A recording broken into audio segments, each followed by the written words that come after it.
here we go.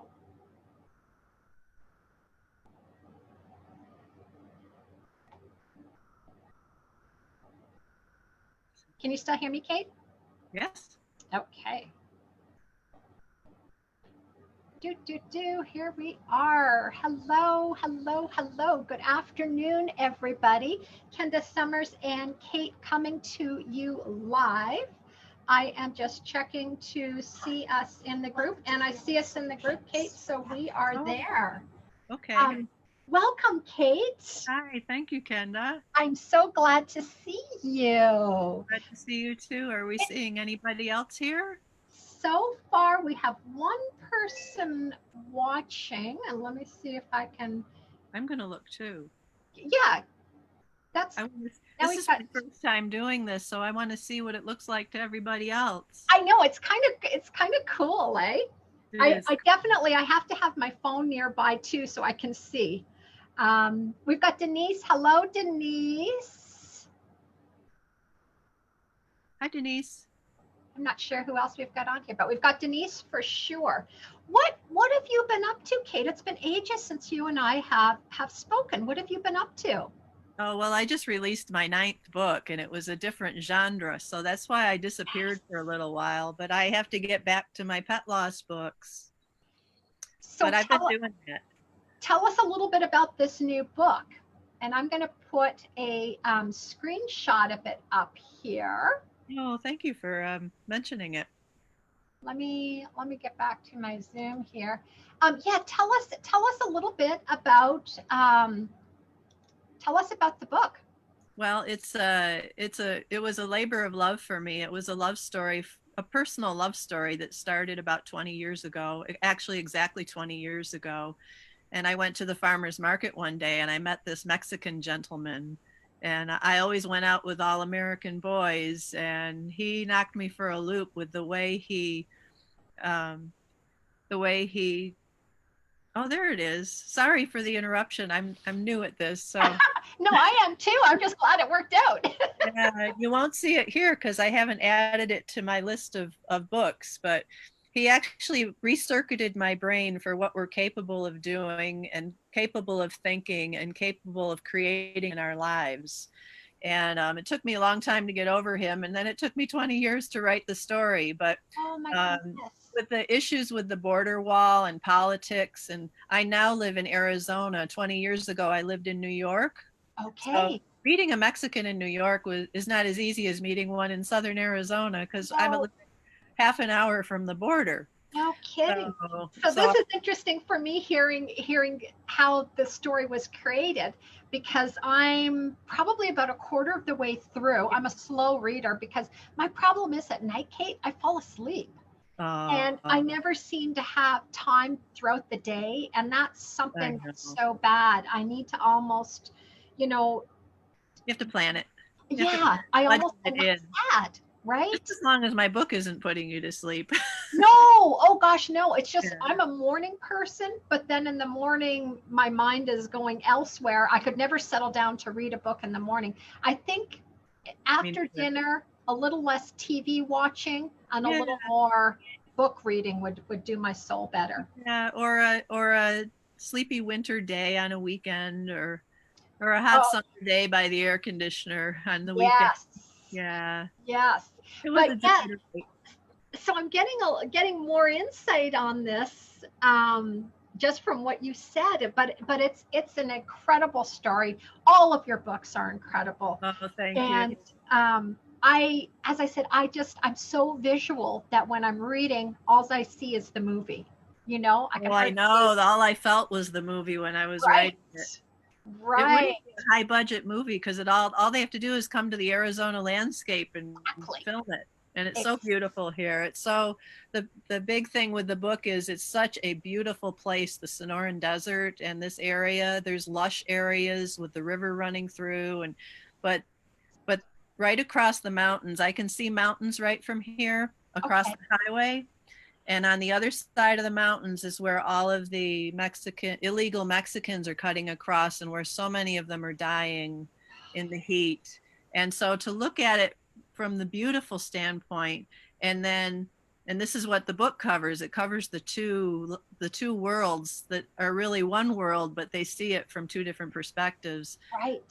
That in this beautiful place, people are dying every day, every hour, someone's dying out there.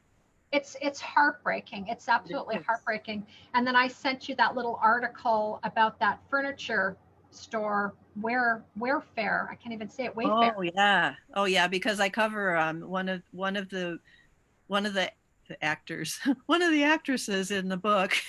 She gets trafficked, and I learned a lot about human trafficking. And I was going to actually make this more of a trafficking book, but it would not be as uplifting. So I just incorporate that enough to teach people how it happens, what happens when someone's trafficked, and can they really escape that life, and how, if they do, how they do it. It's almost impossible, right? Like as I was reading, I was picturing myself and just thinking, what the hell would you do? You know, what would you do? The Wayfair, tell if anybody's still listening, tell them about the Wayfair incident, because it just curdles my blood. A young chap here that works with us, he came across this article on Facebook, and it's Wayfair, the furniture accessory store, and what they're doing is they've crashed this big child ring. Well, I don't think it's just children. It's immigration. It's everything. And the traffickers, but the people that are involved are like high-end people. So that's why the politicians aren't saying a lot about it. And the news isn't saying a lot about it. Sure. But and Facebook shut it down a couple of times, but enough people saw it that there's something going on really corrupt with that company. And the creepiest thing to me is that they would name the product after the individual that they had trafficked. So you've got a product named Andrea, or you've got a product named Samantha. It's a closet wardrobe or something named Samantha, and it's all a secret language to those who know that they're shopping for people instead of products. It's really sick. It's so hard, Kate, to think that this is our world. It's hard not to get caught up into that and still find beauty in things, you know. Well, there's another dichotomy, like me on this side of the mountain and him on that side, that there's a dichotomy for almost everything. Yes, everything is beautiful to one person is gut-wrenching and horrible to another, right? Yeah, that's just right. Depending on where you are on that plane. Right. So this is a fantastic book. And Kate, you also have, don't you have where they can read a couple of chapters? I'm going to put the link in there where they could take a peek into the book. Sure. Yeah. Where sure. They can take a peek into the book. It's on my Facebook. My personal timeline cover is shows the book, and then it's also on my author Facebook page. Okay, and I'm going to definitely find that link and put it on for people to get curious about the book, and then to go and purchase it, of course, because it's the first. I think it's the first 3 or 4 chapters. Yes, and that's where it's like it's so good. It's so got your attention, okay? Yep, absolutely. It was well done. Thank you. And I want to remind people that book number 5 is something that they can receive free when they join the Facebook group. And this is a book. Do you want to tell us a little bit about It's Not Putting Me Down, It's Lifting Me Up? Yes, the book 5, if you look, they're seeing this, right? They're seeing what's on here? Yep. Mm-hmm. The 5th book in the lineup is actually an excerpt from book 4. So if you have book 4, you don't need book 5. But book 5 was specifically written, book 4 was written to help people go through the various stages of pet loss, from pre-grief, straight through the grief, through the stages of grief, and then healing enough where you'd be open to getting another pet. That's the biggest accomplishment of all. That's the proof that you've healed for the most part, because you're willing to love again and you're willing to risk that again. So it's not really risk, because we know that it always happens. if we're lucky, we outlive them. Absolutely. But book 5 takes the portions of that book that take you from making the decision when you find yourself in the vet's office and you have a decision to make, or you know yourself you have a decision to make because the pet is winding down. Yeah. It takes you from that point through the veterinarian's appointment and what to expect and how that happens and how it all takes place. And it's all written from Jack's point of view, so you know it's full of compassion and love and truth. So it takes you through the appointment, it takes you through going home after the appointment and the feelings that you feel, and then it takes you through the 5 stages of grief, and it tells you about how to work with your remaining pet and your children if you have children that are coping with the loss. And then it takes you into being open to loving another pet. So I actually did that so that veterinarians could provide that to their patients when they're going through, because a veterinarian doesn't have time to sit and say, this is what you can expect. Wow. They just, they tell you as much as they can in as brief amount of time as possible. So, and some veterinarians don't take the time at all. So this is a way to prepare the reader for what's ahead and how to get through it. So, and it's $1.99 on Amazon. It's free to our group members. Yeah, no, that's very reasonable. And it's such a good read. And you know, Kate, what's your opinion now on with the COVID that that people can't go into the vet to accompany them when they're having the pet put down?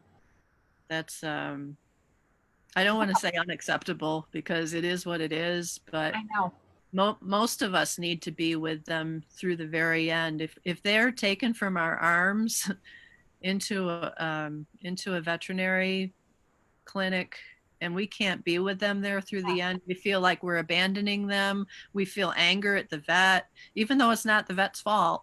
Right. We're angry because it's not the way we planned. We don't have a choice. Right. We don't have a choice. Well, we do have a choice if the vet's willing to come to the house, and that's always a good choice. It's an expensive choice, but it's a good choice. And a lot of people, you know, depending on how chronic or how serious the animal is, they might not even be thinking along those terms. No. Because that's a fairly new thing, isn't it, that the vet comes to your house? Well, fairly new. I remember when I had Grady put to sleep, lifted up. They didn't come to the house. It was in 2009 before they really started doing that. And I took, she always loved riding in the car, and we had her blanket in the car, and I put her toys in the car, and they came out to the car and did it in the car, which was, it was the closest thing to home we could, that we could get. Yes. So there are compromises, but it is a compromise. Everything's a compromise when you don't want to let go anyway. I know.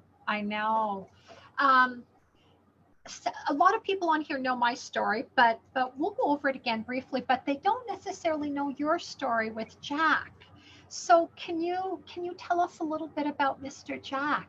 I'd love to, and I'd love to hear your story too. Again, I love your story. I'll tell you my story. Gotta be someone here that doesn't know your story, but tell you about Jack. Tell us about Jack. Yes. Well, there's more than you could ever want to know if you read his books. But Jack, I got at a puppy mill when he was 10 weeks old, and we just traveled the world together. Together with Grady for a little while, and then we had to say goodbye to Grady. And then Jack really and I went to work, and I was working for hospice at the time, and he became my therapy dog, and an unofficial therapy dog. I just had permission to take him to the patients that wanted to see him, which was most of them. And even if they didn't want to see him at the beginning, they would come walk me to the car, and he'd be there with his head out the window, and they'd say, oh, okay, you can bring him next time, because everybody who saw him loved him. But yeah, we did the hospice work together. I ended up getting very sick, so he was like my nursemaid.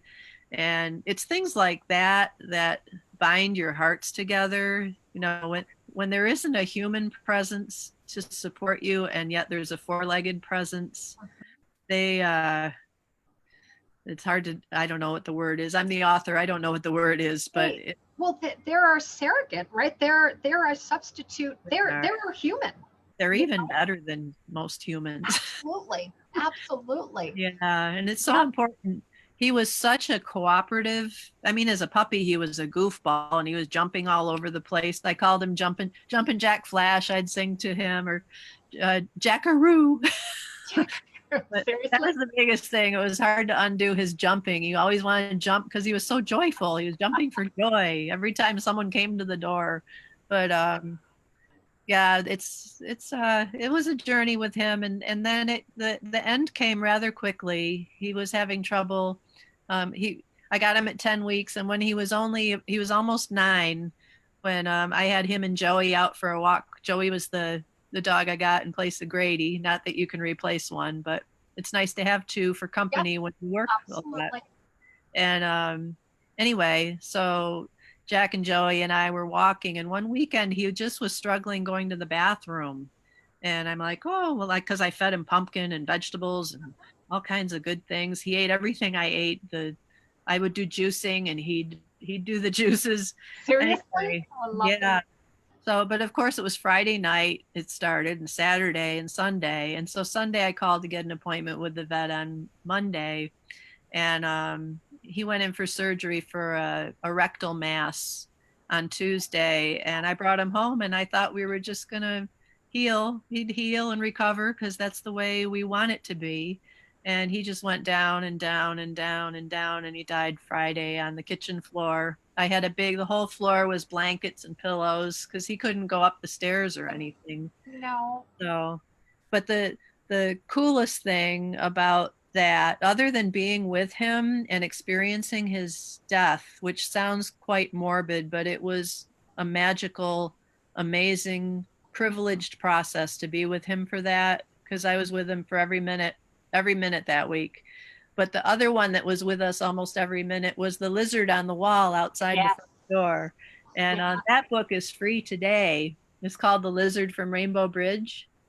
And it's a totally true story about a lizard that was really an angel in our lives. And yes, there it is. We've already got that in there. Something. So yeah, that's actually Mr. Lizard right there. I made the tail on it for the book, but that's him. I got him a terrarium thinking that would be a good thing for him, but he just wanted to stay on the wall. Have you ever seen him again?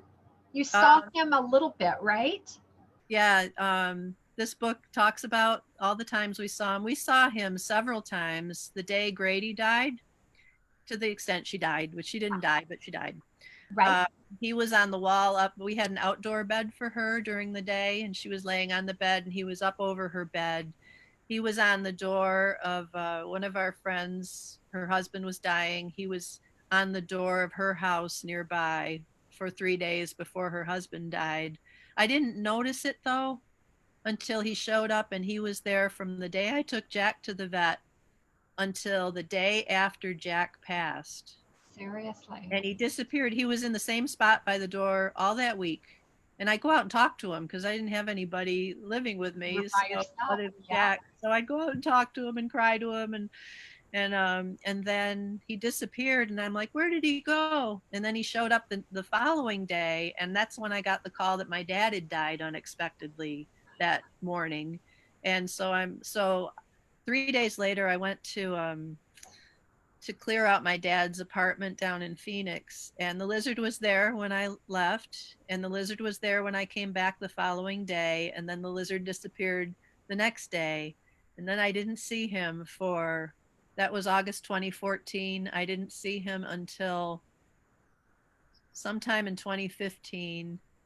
He came back to the front. He was coming across our driveway towards the front door, and he had a cactus needle in his eye, and his mouth was full of blood, so he'd been injured.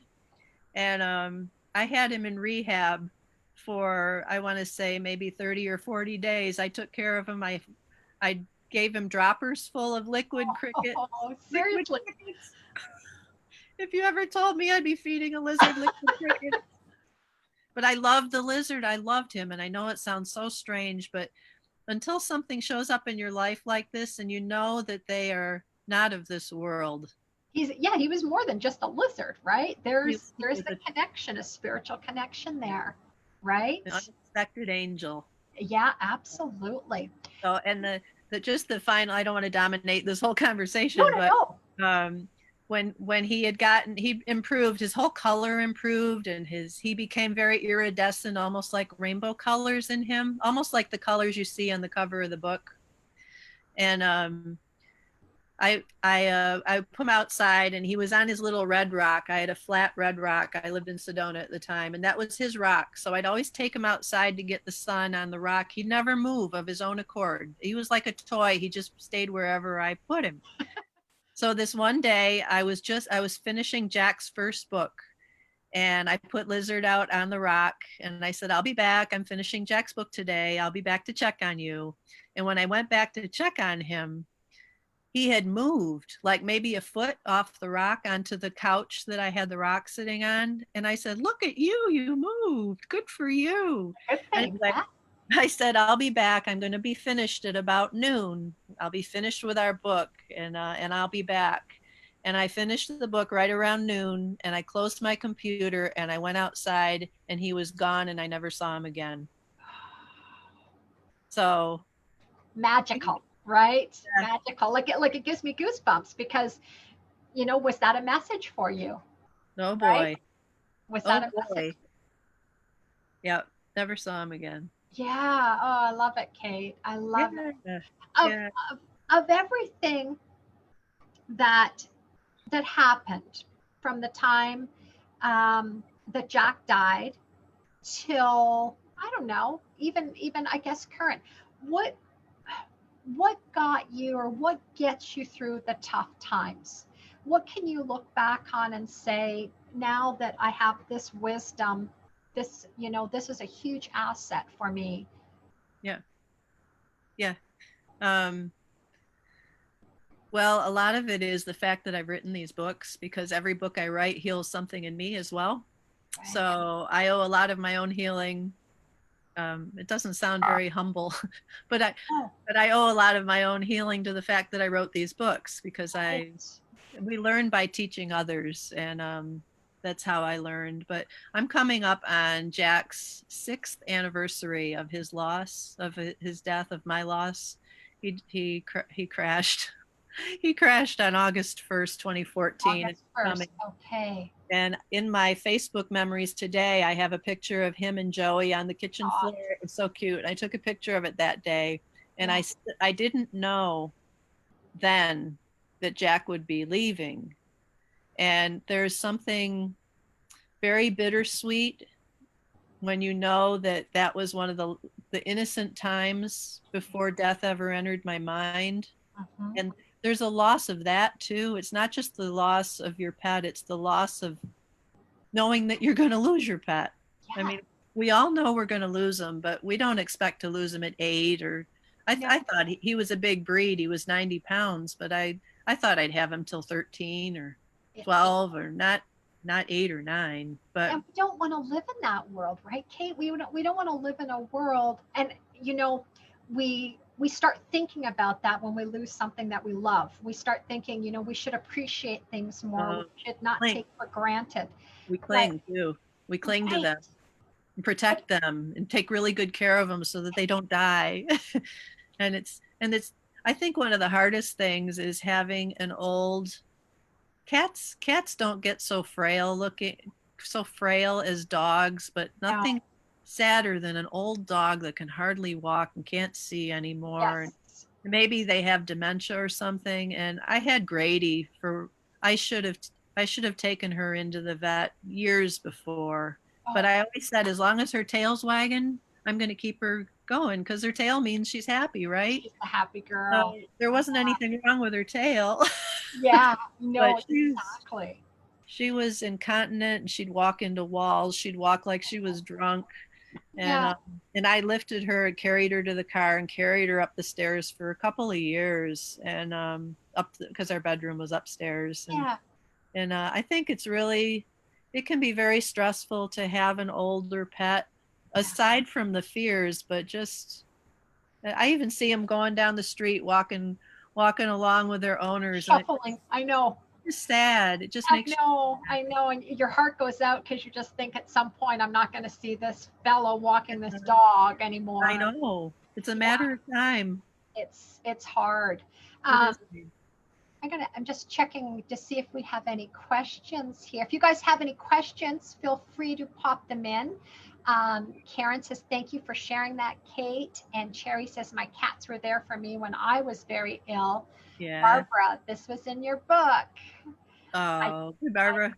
I just miss his personality, Barbara said too. Hello, everybody. And yeah, feel free to leave some questions for us. Yeah. So you learned a lot, right? You learned a lot. And every pet that we have, and not even just pets, every person that we love, or person, pet, or thing that we love that we lose, it teaches us something, doesn't it, Kate? It sure does. It sure does. I'm glad I work for hospice, because death isn't a bad thing to me. I've seen it so many times, and I've seen so many people on their deathbeds. Not that people aren't sad when you see them hobbling along down the street either, but there's something about an old dog. But anyway,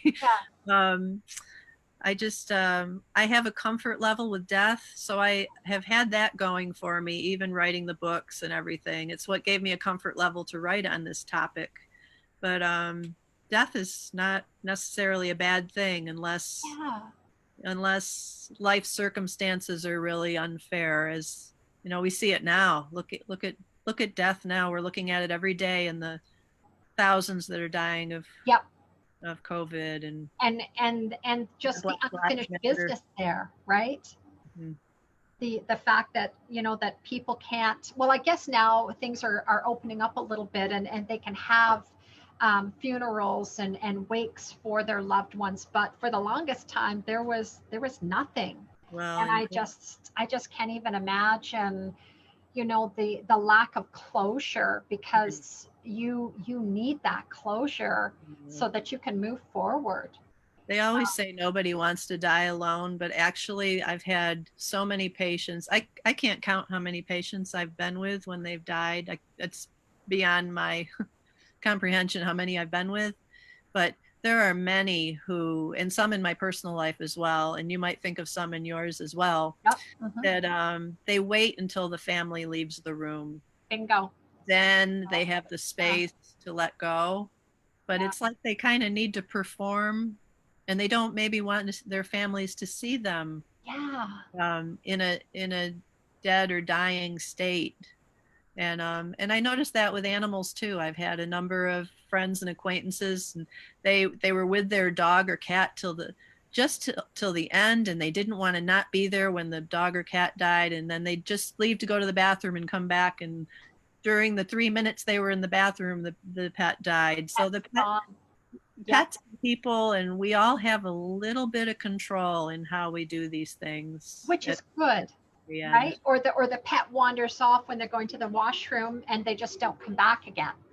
That's true. I have two friends that don't know each other that both had 21-year-old cats, and they loved their cats.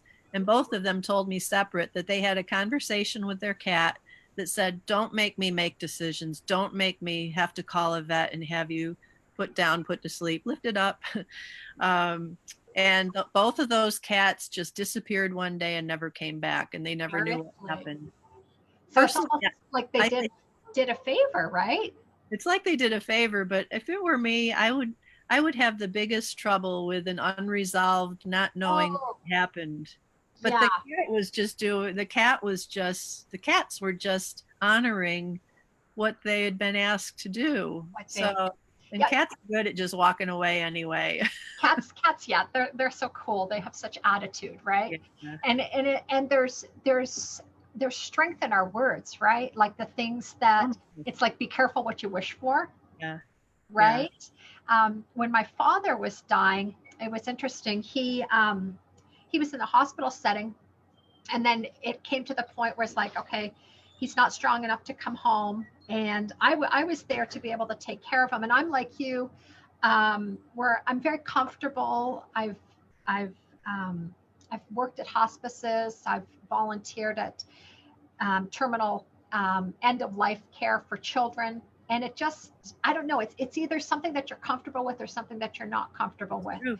So I was comfortable with it, but I wasn't 100% cool with Dad coming home, because my father was a very strong man and he intimidated me. And I was scared that if I was there alone, that he'd kind of start pushing me around and not doing what he's supposed to do. So I was fearful. Yeah. So when we decided, no, hospice would be good. And he had an IV in him from the hospital to the hospice. And so we spent Father's Day with them. And the next day, we knew that we had to have a meeting with the doctors to have that IV pulled out, because it's a life-sustaining measure. Sure. So we were like, we kissed him goodbye. He chatted with us. He seemed fine, Kate. And then I got the call at 2:00 in the morning that he had died. Yeah. And I remember when I got the call, I was so angry, because I'm like, you're telling me that my father died by himself? Like, why didn't you call me? Right. And that was my initial response, was the anger. But then, you know, as I started to think about things and kind of clear my mind, it's like, I think Dad did that on purpose to save us from having to make those horrible decisions that we would have had to have made. Yeah, I think so. If you were him, you would have done the same thing. Right. Yeah. You know, we had a great day with him, Father's Day, and you'd never know there was anything wrong with him. I mean, you knew, but it was a good day. Everybody got to say I love you and hugs and kisses. And then that was kind of it. So it's just interesting how people and or pets, I think, will make that decision on their own, on what you can handle or what you can't handle, maybe. Right. And you asked earlier, what do you do when you're going through the grief to keep things positive? Yeah. I think you asked that. And in your case, you don't focus on the deathbed scene that's in your mind. You don't focus on that. You focus on the Father's Day and the laughter and the thought, the seemingly that things were okay, because things were really okay. Things were comparatively. fine. And even though things are okay, even after death, and we don't realize that you have to focus on the happy times. And I know a lot of people rewind and rewind. I did it myself. Jack had, I can rewind now and not get upset. You know, time is a huge healer, but Jack had, he was whining on every exhale because he was in pain. And at the very end, he had a seizure type of thing. Okay. It was his heart seizing up is what it was. But I had that vision in my head and I would replay it.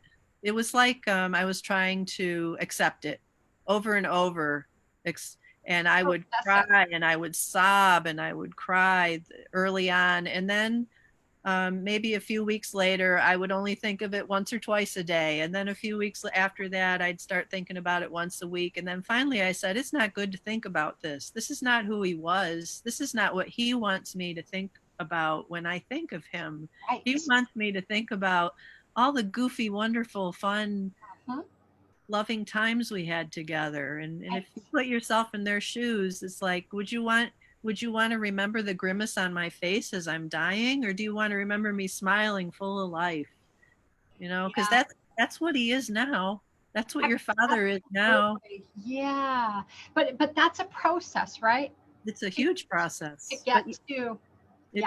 It takes a certain discipline of your mind to not keep rewinding and rewinding and rewinding. And some of us, we have to do that to a certain extent because we're processing the fact that they're gone from our sight. But yeah, it's up to us to reprogram our minds not to dwell on the death and to dwell on the life. Focus on the life. And that's what I was going to say, Kate. It's initially that's the movie you're going to be replaying in your mind over and over again, right? Right. When I lost Stella, so that was 3 years ago, we were at another office and it was a quiet street. Like there was never very much traffic that went down the street, and the speed limit was like 25 miles an hour. For some unknown reason, a tractor trailer was going down that road, and my partner opened the door to let her out, and was kind of teasing her a little bit. I didn't know that part. Uh-huh.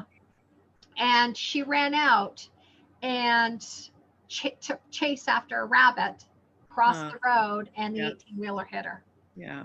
I'm so And sorry. and Kate, I'll never forget that scream inside my head, because you can see it all happening, but there's absolutely nothing you can do, you Did know. you only scream in your head?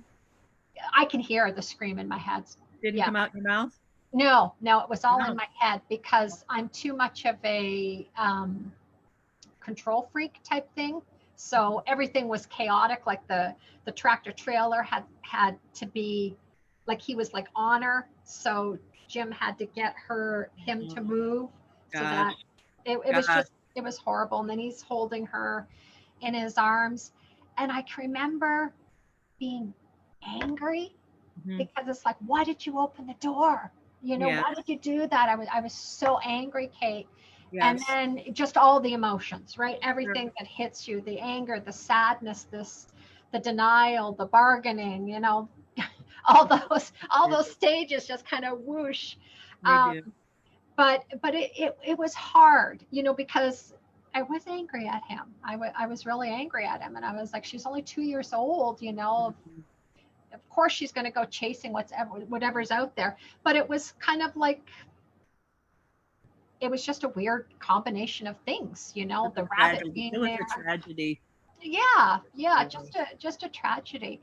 But I guess what got me through the tough times was, like you said, learning how to not play that movie over and over again in your mind, because man, can that keep you stuck in your grief and your sorrow.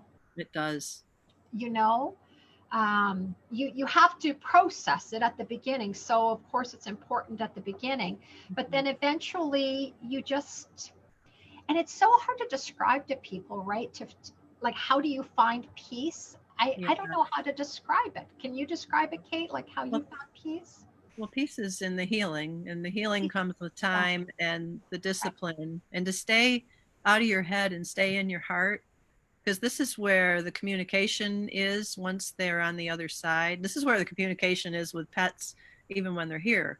But so when we get ourselves out of our heads and into our hearts, we're more focused on the love rather than the loss. Right. And they, because they're connected to us, as long as we're stuck in our heads in the loss, they can't be at peace until we find that place in our hearts. And that's where the magic happens. That's where, you know, the angels show up in the clouds and the rainbows. And that's a whole Zoom for another time. Yes. Signs. But in my first book, I was grieving over Jack for so long. He was the love of my life.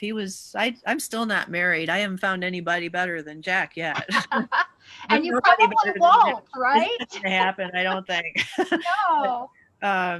But I have a minister friend of mine that I went out for breakfast with her, and she said, Kate, you've got to let Jack go, because he can't be free to go across the bridge when you've got the leash of your grief around his neck. Oh, interesting. And I was so profoundly affected. There was something that totally happened to me when she said that, because I'd been making it all about me. And this is about us. This is about him and me. And it's about, I always wanted what was best for him. I always tried to give that to him. So why wouldn't I do that in the loss of him? But how difficult is that when you're heartbroken, and people, do you find that people are afraid to let go of that pain because they fear they'll lose the connection? Oh yeah, absolutely. Absolutely. That pain keeps us connected. It's the irony of it. The irony of it is it keeps us separate. Yeah, it keeps them out of their healing. They need to cross the bridge, because there's even something in the Bible that says you can't come back to me if you never let me go where I needed to go. Right. And then as soon as you start seeing the magical things happen, then you start focusing on that, and you start looking outside yourself.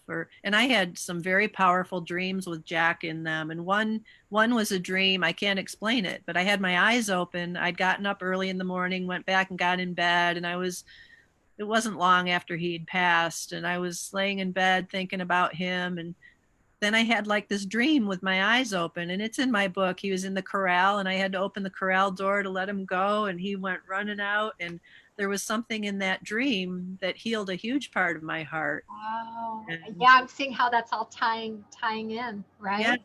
it's all the healing. We have to Oh, heal. And yeah. there are also people, I've noticed on our big pet loss group, that there are people that feel they can't have a nice life and they need to be victims. And this is one more thing to be a victim of.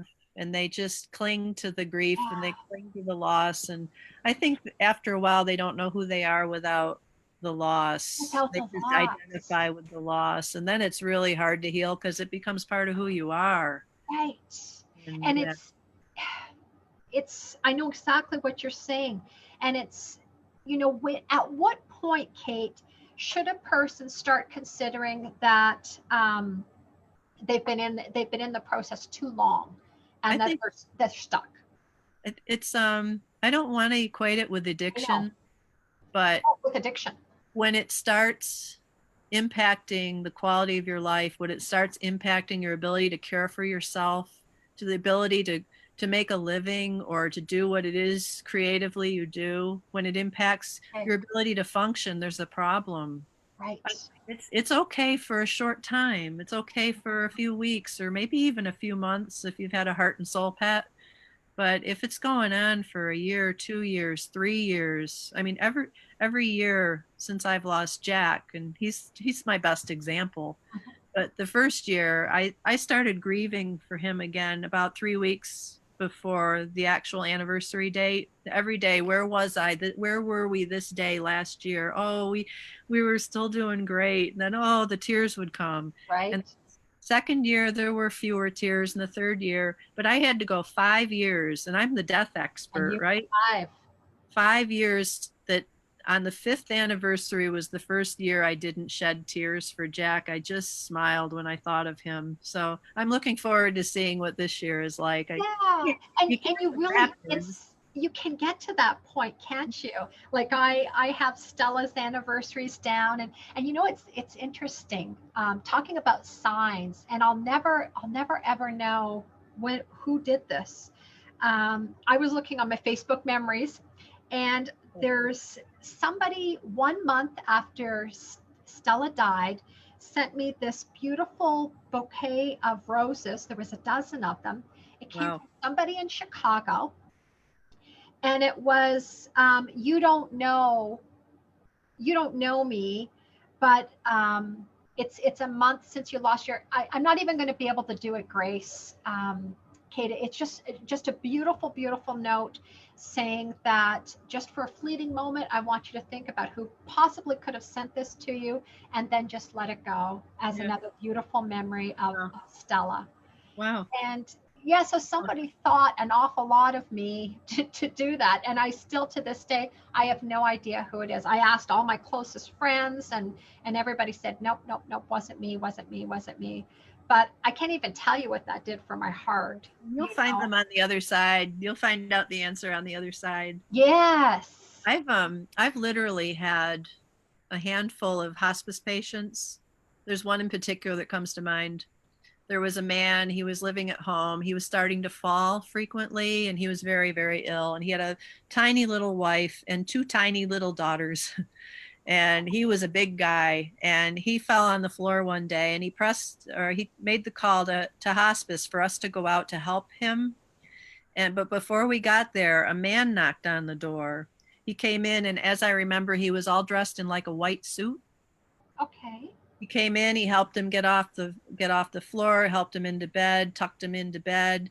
The hospice nurse came, she went to the bed, and they looked around and the man was gone and they never knew who he was. So they Seriously. think that he was an angel that came in to help him, that came Oh my manifested at the God, healing. But Kate. it makes Really? you wonder. It sounds crazy, but it happened What? because there were witnesses. I know. Y- You should write a book about all these stories. Oh, I will. I Yeah, am. you I've should got write a it book about started. all these stories.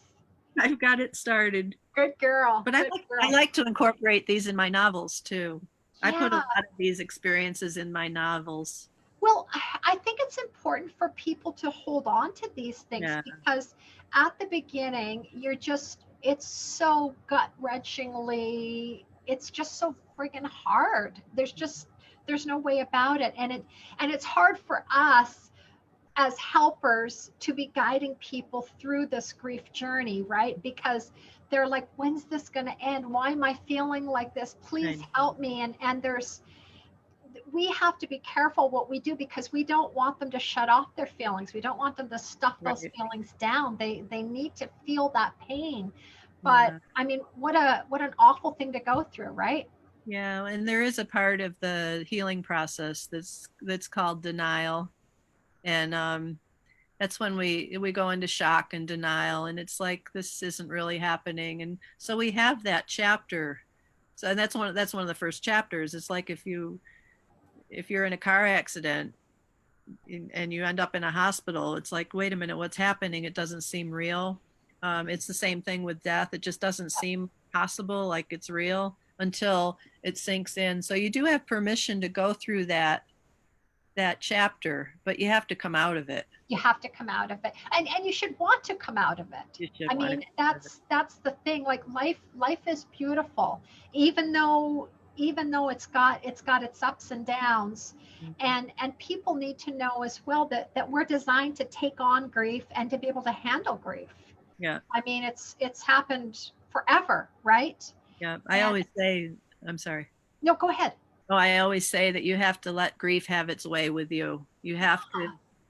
It's really our friend in the long run. The more you go through it, and the older we get, the more we go through it. I mean, I've got friends in their 50s and 60s. I've had 3 of them die in the last 6 months in my age group, and you get better. Hard. But it's then someday when we're really old, if we make it that long and we have death, we get really good at handling it when we have enough of it. Yeah. It's Nietzsche says what am I trying to say? Whatever doesn't destroy me strengthens me. Strengthens me. Yeah, it's exactly right. And it's not anything to be feared. No. When you get to that place where you can feel those emotions. I'm just going to check and see if anybody has any questions for us. If you guys have any questions, feel free to people who have faith tend to be better than people that don't. Yeah. And it's some people will say too, I'm not seeing any signs. And then my first question is, how spiritual are you? Mm-hmm. Because you have to have a belief. Mm-hmm.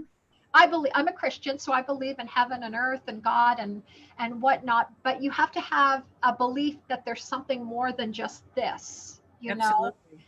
They're too much in their heads too.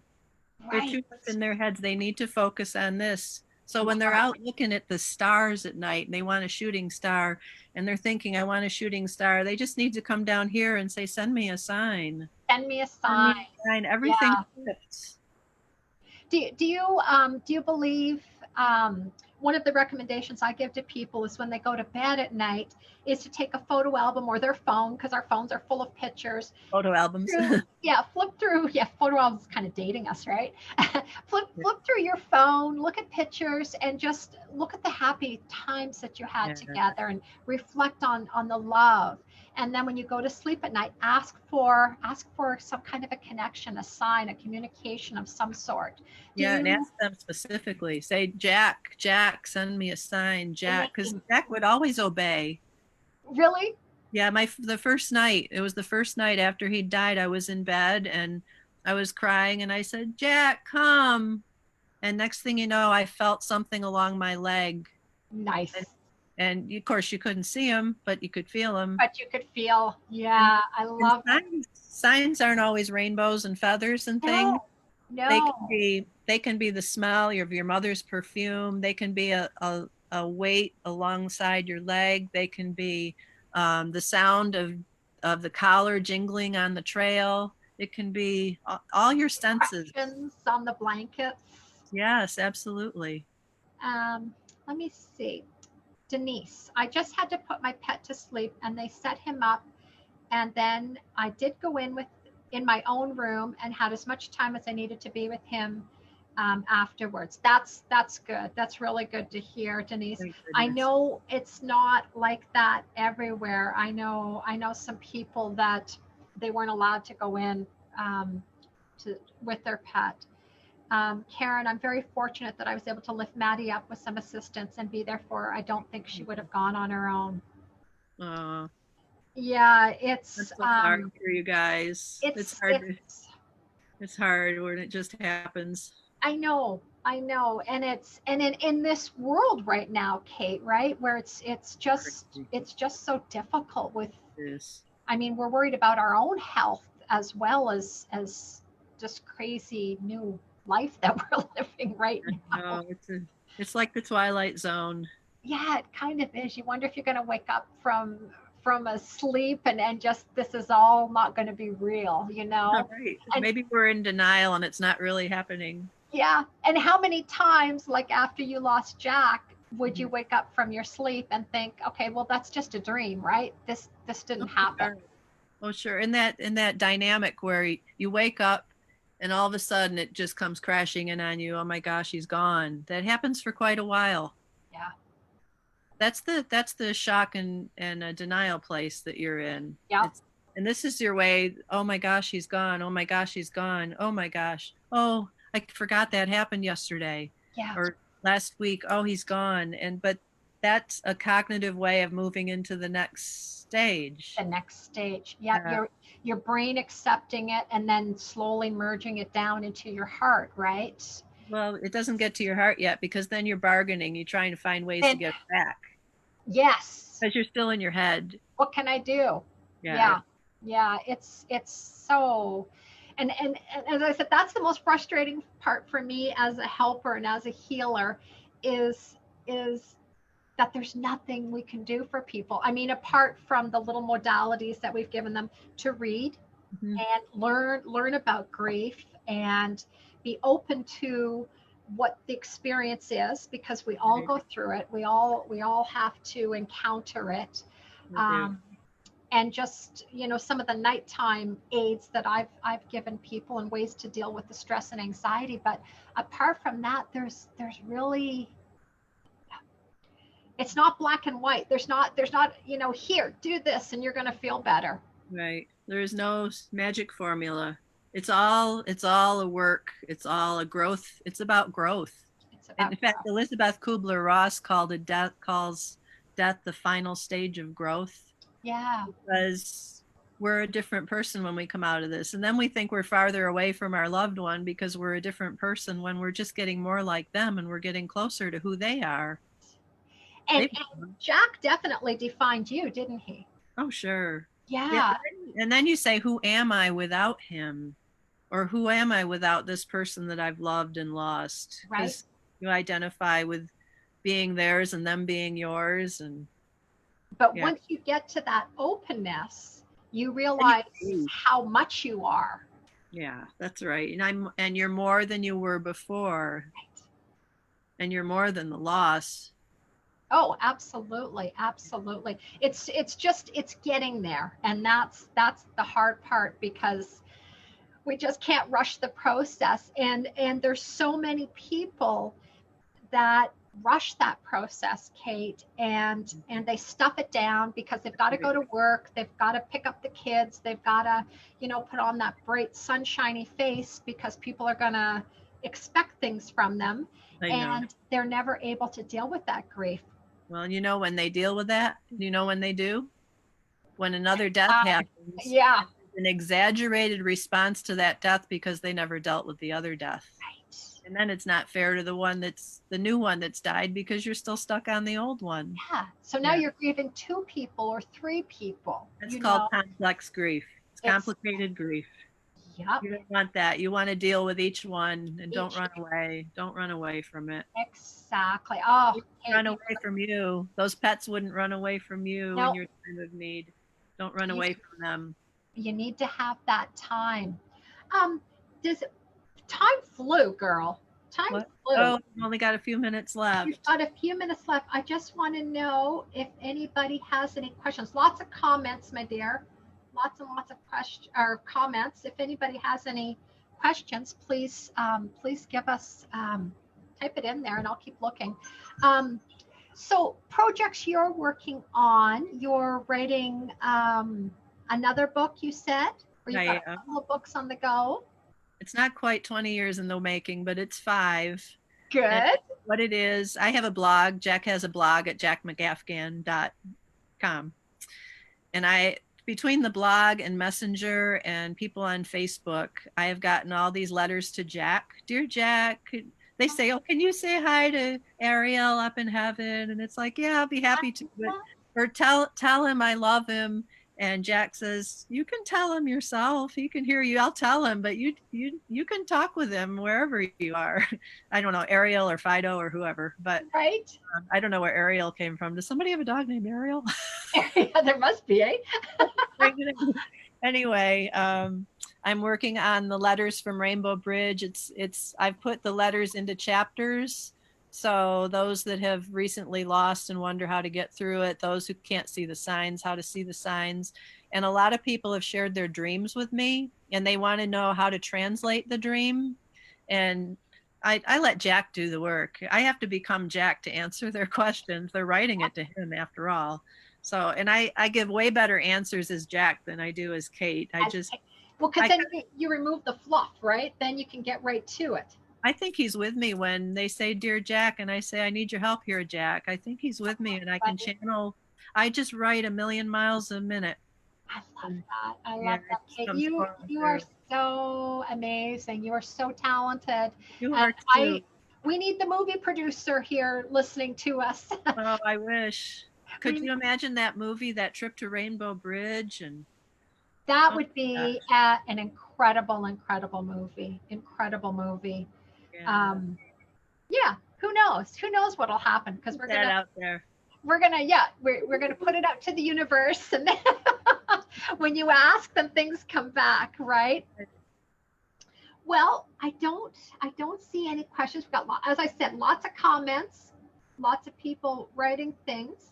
But if nobody has any other questions, we will sign off so we don't keep too much of the afternoon away from everyone. And if you have any questions, you think of something later, feel free to type it in, and Kate and I will check in and answer the questions. And Kate, I'll put links up to your books so that people can be able to access the free chapters. So the Lizard is free this weekend? Yep, through midnight tonight. Through midnight tonight. Lizard is free. Just doing this. And I'm going to share my screen. And book 4, the green covered book, only gone from my site. Yes. Gone from your site is going to be free I think it's next week. I don't have the calendar, but it's going to be 5 days. It's free I think it's next week. So if you've recently put a pet down, you can get book number 5. You can get that free. We've got a link at the top of the Facebook group that you can download right away. And 4, you said you're probably... It will be free. I'll be noting it on Jack's page and on my page that it'll be free for 5 days in a row. It's before the end of the month, but I forget what days right now. Nice. So you guys should follow Kate on her page as well. And The Walls Between Us. Yay, thank you. I'm only a quarter way through it, but it's amazing. It's absolutely amazing. And as I said, it's so well written, you just want to see the movie. Oh, thank you. It's so well written, you want to see the movie. Kate, it's been an absolute pleasure. We will do this again. I thank you for sharing your time with us, and everybody on here thanks you as well. Thank you, everybody. Thank you, Kenda. Bye-bye. Bye.